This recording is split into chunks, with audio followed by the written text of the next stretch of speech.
A meeting. You have the clean fact. Numbers. A simple correction. Someone else speaks with heat and a finished sentence.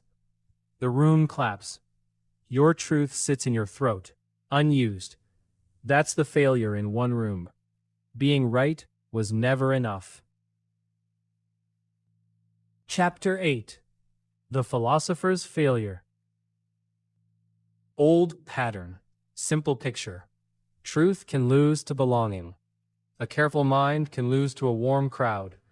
Proof can lose to a story that feels like us. Not a museum story, a herd story. You've seen it in a chat that buries the accurate reply, in a class that rewards the loud finish, in a family dinner where the wrong joke wins. Being right is not the same as winning the room.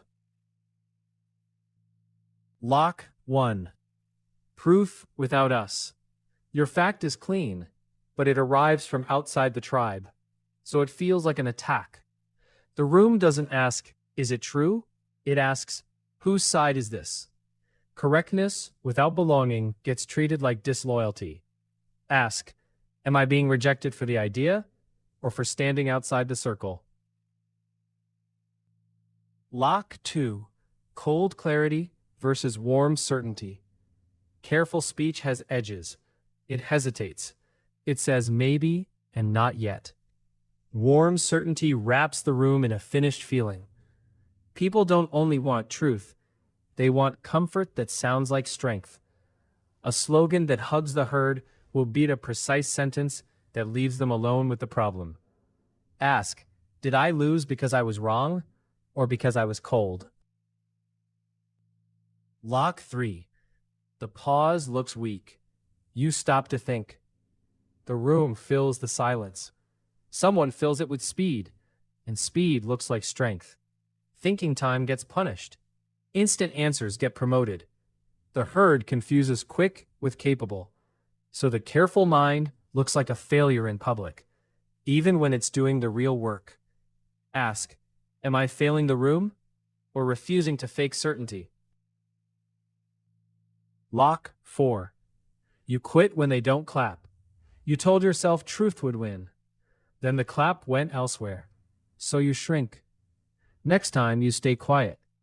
Or you start performing for the room instead of thinking for yourself.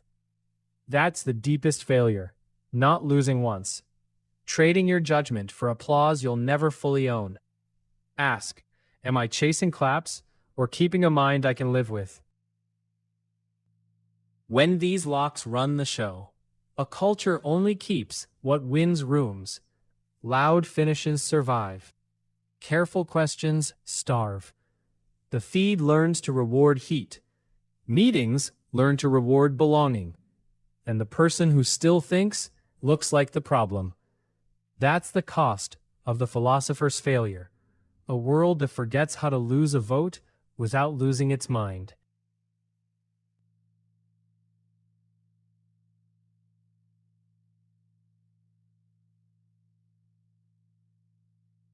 Three reasons to think anyway. 1. Your mind is the room you sleep in. Applause can't furnish it. 2. One clear thought today is a brick, even if nobody claps. 3. Herds change slowly. Self-rule changes tonight. Small thinking. Every day. That's how rightness outlives the vote. You can be right and still lose the room. That doesn't make thinking useless. It makes thinking yours. Ask, where did I confuse winning with being true? This playlist was one school, 8 traps, 1 aim. Grow a mind that won't hand over the wheel. The school is open. Start again when you need it.